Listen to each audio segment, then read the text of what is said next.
Hey, Book of Face, it is Trudy here. I got inspired to do a Facebook Live about divine inspiration, right? So here I am. So let me explain divine inspiration and my experience and how it's impacted my life. So I used to be a really hardcore logic-based person. Everything had to make sense. It had to be thought through 100 times. It had to be all serious, and I actually didn't trust my intuition. And so what's changed? Well, I decided I needed to change, that I wasn't living a fulfilled life and there was no magic. So for those of you that aren't living a divinely inspired life, here's my tips for you. How do you know? So here's a question. How do you know if you are divinely inspired or not? Now, I used to just listen to the first thought that came to my head and take action and just do it and just be a bit like, "Argh." And things didn't always work out. Because quite often the first thought that I was hearing was actually the ego, and the ego wanted to sabotage me, right? So the first voice in your head quite often is your ego, and your ego is a funny thing. Your ego will let you think you're taking action and doing the things that you need to do, but quite often it sets you up in a way that doesn't allow you to be successful. And I listened to ego for a long time. And even when I decided I wanted to shift things, I still wasn't trusting my intuition. I was still listening to ego. And then somebody said to me, listen to the whispers.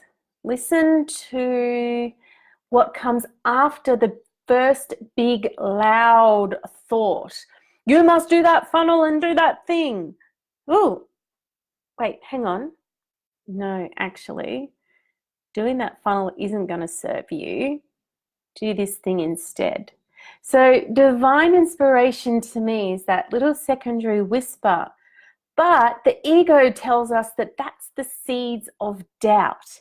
Now, it takes a little practice to get used to it because it's a huge trust thing, right? And moving into trust is, for me, I don't know about you, speaking for myself here, moving into trust was a big thing. That was really challenging for me. It really stretched me. But now I've found a balance. If I think something is divinely inspired, if I can't act on it, I'll write it down and I will get to it. I will honor the message, the thought, the flash that's come through, and I will take action on it.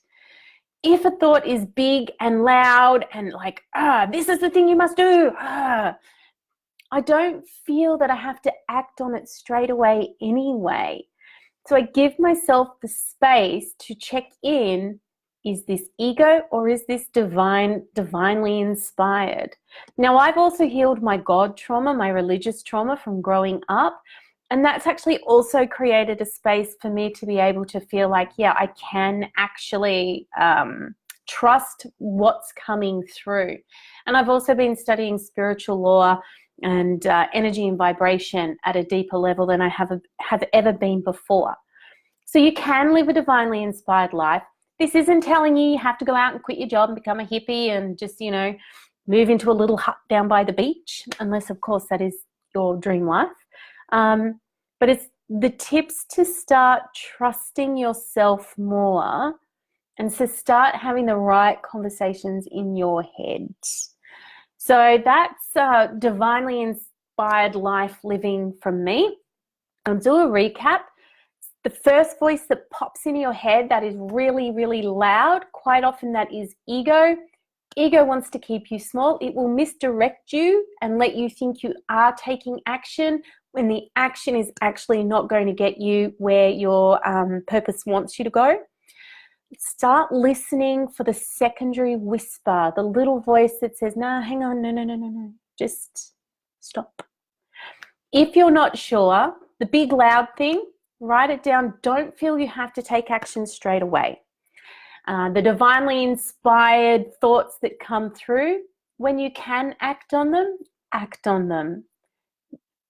In this process, I've never had a negative repercussion from acting on what I believe is divine inspiration, right?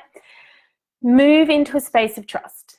Start clearing your energy, any wounds that you have, any emotional wounds. Do the work on the inner game. And to allow that little voice to come through, start meditating. Like, I was so resistant to meditation, but it's been an absolute blessing. So living in a divinely inspired life, it's not perfect. I still sometimes maybe don't quite get where I want to go, and I'm still working on me. But there is a new level of contentment in all of this. And opening myself up to trust really made a huge difference for my life. Hi, Fiona. So that's it. Any questions? Post some comments, post some questions. More than happy to have a dialogue about this. I love this stuff. Excuse me while I cough.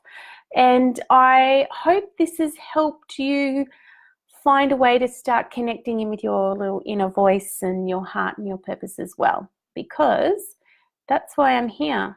And once again, I now have a live that I can't end. Oh my gosh, what's going on, Facebook? I've recorded this whole live and I can't save it. I didn't even realize that when I started. How annoying. And I'm all sniffly and it's gross and I don't know what to do. I'm going to lose it. No, I really liked this live. Why won't it save? Gosh darn. I can't save it. Oh, hang on. Oh, what did I do? All right. You've seen me going, ah! Now I'm like, ah. See, this was divinely inspired. Last time this happened, there was no way I could click the settings and save it. Now I can. All right. Enjoy. Be inspired. Take action. And all of the stuff and the things. Oh, what a lame ending to this live. Sign up to Embed with Abundance. How's that? There's a call to action there. Oh, wait. No, hang on. It's still not letting me save. Sorry, I'm going to have to record it again. Bloody hell, Facebook. I thought the glitchies were over. Save. Nah, we're not saving. Sorry, peeps. I've got an embrace call in half an hour, so I'll have to come back and do this later tonight. Bye.